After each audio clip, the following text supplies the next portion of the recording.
Hey guys, Ronan here. I hope you all had a fantastic holiday for those who celebrated Thanksgiving. I wanted to make this video earlier, but I was a little busy with the holiday, so I'm making it now. Patch 8 is going to be phenomenal for those who want to play Baldur's Gate 3 still. Cross-platform multiplayer is going to be insane. That's going to be really fun. That way I can host, whether you are on console or PC, we'll be able to play together, which would be really fun for live streams. And there's 8 new subclasses, which is just huge. I don't know what they all are yet. I haven't actually gone through this, so let's go ahead and go through it together. That being said, let's go ahead and dive in. Like and subscribe if you're new. And of course, you guys know with new subclasses means new build videos. I will have a build video for every new subclass whenever the patch drops. So Bard, starting out, you have the College of Glamour. So the College of Glamour Bard, you find you have the power to heal friends, command enemies in equal measure. Sounds pretty interesting, kind of like a support-esque kind of thing, but not with like direct healing, I suppose. Mantle of Inspiration to bestow your allies with temporary hit points, and should an enemy attack it while cast, they find themselves charmed. Charmed is very powerful in game, especially for honor mode, depending on what you're fighting. So it also states basically with the Mantle of Majesty, you can actually charm or like target the charmed enemies and command them to flee, move closer, freeze, drop to the ground, or even drop their weapon. Wow, that is really powerful. That is huge. So one thing that I can already think of is going to be just an insane like AoE field type kind of charm. Like you get ready if you know you're at, like, say you have a barbarian tank, you know he's in the front lines, he's gonna get attacked, so your bard casts that, you charm the enemy, maybe you set up like an fire field on the ground or some type of like AoE field in general, like Cloud Kill or something. You can command the enemy to walk into it. That's going to be strong. All right, so coming up, we have the Barbarian Path of Giants. Path of Giants? Yo, that sounds amazing. So opt in for the Path of Giants. Newfound giant strength will make it easier for you to yeet friend and foe alike. Wait, I gotta reread that. Easier for you to yeet friend and foe alike. So basically, my favorite build I've like made a while ago was my throw build, because I think it's hilarious, especially when you throw your friends like gnomes and stuff. Forget about chucking potions and pump those muscles. Let's go. These barbarians benefit from Giant's Rage passive that grants them bonus strength and size. Oh, it's awesome. Allowing you to deal additional damage with throw attacks. Pockets weighing you down, not for you, because you get increased carrying capacity. So this is awesome. So we already know how strong Tavern Brawler is in game. I mean, it's one of the strongest builds. Now it's going to be even more strong. Barbarian gets the extra damage from raging, add Tavern Brawler to that and everything else. Like, this is going to be such a fun build. When this comes out, I want to do an honor mode where I just throw. Like, I don't ever attack, only throw. That'd be so fun. Cleric, Death Domain. Now this is cool because I think the Cleric, although they had a lot of subclasses, they didn't really have some of the really more offensive ones. So them adding Death Domain, depending on how they did it from actual D&D, is gonna be really cool. So as a Cleric of Death, you'll find a few dark new tricks up your sleeve, from spells that specialize in necrotic damage to 3 new necromancy cantrips. This has me excited because there really isn't that much good necromancy magic in game in general, so it's nice they're adding new spells as well. So one of them is Toll of the Dead, a cantrip that causes 1d8 damage when your cleric rings the bell, impending doom. Okay, and it says a number that scales if your target has already been damaged. So that's cool. So essentially, you would want your cleric to go second in combat or third, depending on what type of formation you have. So you can already damage the enemy, and now you do even more damage. And then they also added homebrewed ability to explode nearby corpses. Oh my god. Okay, that's cool. Death Domain, I wonder how well this will actually pair with Necromancy subclass of Wizard. I'm excited to see this. This is gonna be really fun. You have the Druid Circle of Stars. So this one was actually a mod I showcased on my channel a while ago. So I'm curious if they reached out to the mod creator or if they just homebrewed their own. So these Druids, like, basically from the way it played, you had like 3 different forms, and it looks like they are doing that from what it says in text here, taking one of the starry forms for the power. So you have the Archer, Chalice, and Dragon. In the mod, it was super overpowered. You could probably solo the entire game with this, no issue. So I'm curious how they're going to do it with themselves. But each of them have a different playstyle. So the archer deals radiant damage with astral arrows. I mean, pretty self-explanatory. The chalice is a way to heal allies and whatnot. And the dragon allows you to deal damage when added to bonus constitution rolls, which is pretty dang cool. But it also states these starry forms offer just not celestial aesthetic, but practical, powerful options to enhance your role as a healer, fighter, or strategist. So I'm curious, like, because this looks extremely similar to the mod. Like, I don't know, I'll have to do research, but I really hope if they did basically do what the mod did, that they gave credit to the mod creator, because the mod was done really well. All right, Paladin Oath of the Crown. This is interesting. I haven't actually used this in D&D. I mean, I normally go Oath of Vengeance anyway, so you've been sworn to uphold the principles of law. Stay true to your oath, and you'll be rewarded with the power to aid your allies and disrupt your foes. Guide your companions in battle with righteous clarity. Taunt enemies. Oh, that's awesome. You can taunt your enemies. That's sick.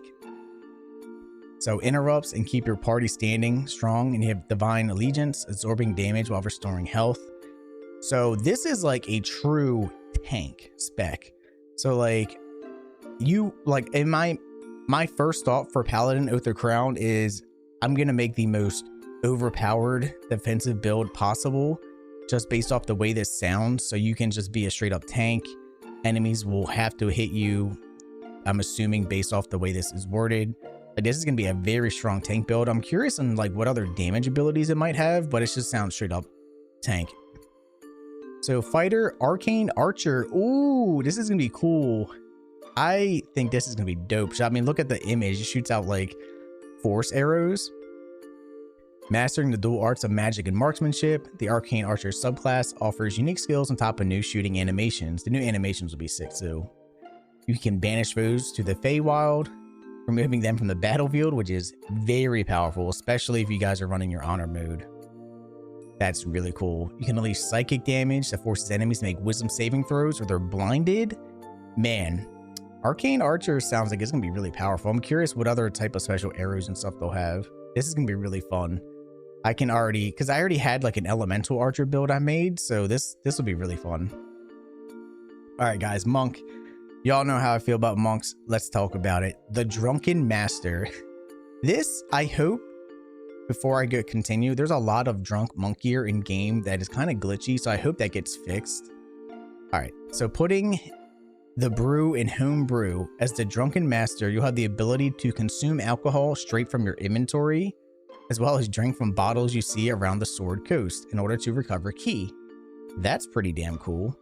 By sharing the bottle with your enemies, you can intoxicating strike them. Wait, am I gonna get my enemies drunk? You'll generate a buff towards your AC, which is cool, and your chance to hit drunk targets. Yeah, so you do get them drunk. That's sick. Drunk enemies are actually going to be susceptible to other Drunken Master's abilities, like Sobering Realization, which sobers up drunk targets. Okay, dealing psychic damage and physical damage. That's pretty cool. I'm curious what other interactions this will have, but that sounds really fun. I think Drunken Master is really cool. All right, Ranger, Swarmkeeper. This almost sounds like it's leaning into more of the nature side of the Ranger, which I think is a cool thing. So it provides the Ranger of 3 kinds of deadly swarms to assist them in combat. Cloud of the Jellyfish deals extra lightning damage and can shock enemies. That's pretty cool. I bet you mix that with any kind of lightning magic build, it'd be super powerful. The Flurry of Moths deals psychic damage, giving you potential to blind your enemies. And if you played this game before, you know how strong blind is. And the Legion of Bees. That just sounds cool. I'm going to summon the Legion of Bees to kill my enemy. Deals piercing damage and forces the enemy to make a strength saving throw, or they're knocked back 15 feet. Oh my gosh.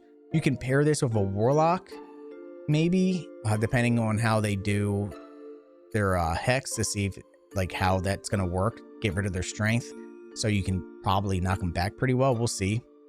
Each swarm also has the ability to provide you with teleportation capabilities. Oh yeah, you can see it here. You can teleport. Okay, this is really strong as well. I mean, it's just the fact that you can teleport with that as well on top of the other benefits is huge. This will be really fun. Swashbuckler Rogue. This is cool. I hope this is really awesome because one of my favorite D&D classes that I tried to homebrew was a mix of Rogue and Monk to be a Swashbuckler. So I hope this is done well. So it states this Rogue subclass introduces a range of new actions fit for a basic pirate, essentially. Play dirty by tossing sand at enemies to blind them. Makes sense. Flick your weapon at a target to disarm them. That's cool. I wonder if you go to flick your weapon, if it actually like unequips or comes back somehow. Or use your new fancy footwork passive while mailing your enemy to ensure you can't make opportunity attacks against you for the... Oh my god, are you serious? So that's cool. So basically you can attack an enemy, and then because you have no opportunity attacks against you, you can run out, like dash and get out and stuff, which is cool. So you don't have to use disengage. That is... Fancy footwork's gonna be really strong. I'm really looking forward to this rogue subclass. That's gonna be cool. We're gonna have to make a pirate for sure. All right, Shadow Magic Sorcerer. Okay, this is gonna be cool. It's just based off the name. So you deal in a form of magic that makes you the deadliest in darkness, and we all know how strong darkness is in game. It's borderline just game breaking. The subclass gives it the sorcerer superior dark vision, which is cool in case you were playing a race that doesn't have dark vision already. And the ability to shadow walk between places of dim light or darkness. Oh my god, you can have a true dark team. For anybody that saw my ninja build I made with the shadow monk, this paired of that for like a 2-player run will probably be super fun, like crazy fun. I'd also let you call forth a homebrewed Hound of Omen the Third. What? That's sick. That is awesome. Use Strength of the Grave to prevent you from being downed. Oh my god, that's really strong. This Shadow Sorcerer sounds like it has the ability to really break the game. This with the Dark Urge too, which I assume is the image right here, would be really fun. This is gonna be cool. Oh my god, so many things to play with. Warlock Hexblade. Now this one surprises me because they kind of already had like a pseudo Hexblade in game, so I'm curious how this is gonna work with Pact of the Blade and everything else that's already in game. So Hexblade Warlocks make a pact with an entity from the Shadowfell, manifest a form of magical weapons, but you already can kind of do that already. Curse your enemies and force their souls to do your bidding. Slay an enemy that isn't generally an element of nature, construct, giant blob already dead, and you'll be able to raise their spirit. Ooh, for 10 turns? That's cool. So basically humanoids for the most part, you'll be able to raise that. So that it's just like necromancy-esque to me though. This new summon can deal necrotic damage and will rip away a chunk of your enemy's soul to provide your Hexblade Warlock with healing. So I mean, so it's cool you get the healing with it, but like you kind of already had pseudo Hexblades in game already, so I'm curious on how this is going to work. We definitely need more information for this because I know Hexblade from D&D was like a massive fan favorite. I'm really curious how this is going to work. All right, and you have the Bladesinging Wizard. Oh my god. I'm curious on how strong this is going to be if you pair it with certain subclasses from Fighter. We'll see. So the Wizard Bladesinger merges swordplay with wizardry. Awesome. Already badass. Expect new spellcasting animations when casting spells with your weapon. A new Blade Song ability to grant you supernatural speed, agility, and focus, plus gives you a bonus to any Constitution saving throw you make. Super strong. This is going to be insane. There was already a lot of cool multi-classes you could do with some fun like blade dancing-esque stuff in D&D. So I'm curious how this is going to play out if you combine it with basically any type of like melee class. So I imagine the fighter is going to be sick. And with this patch, we also have photo mode, which is going to be amazing to take all these cool photos and stuff like that. I'm actually curious how well this will be. I mean, just based off the little gift down here, it looks pretty sick. So this would be really fun. I may even have contests on my channel to see who can like have the best like portrait, depending on like what act and stuff you're in. This would be really fun. Oh my gosh, you can even, as long as they're in your party while venturing, you'll be able to line up the scene perfectly, including summons and those in wild shape. That's really cool. This is going to be a great patch, guys. Anyway, let me know in the comments down below what new subclass you're most excited for. I'm not sure what build I'm going to do first because all these subclasses have a lot of potential. Honestly, Drunken Master sounds like my favorite with the Swashbuckler, but I'll leave it up to you guys to decide what you want me to make a build for first. So comment down below, like and subscribe if you're new. I'll see you next time.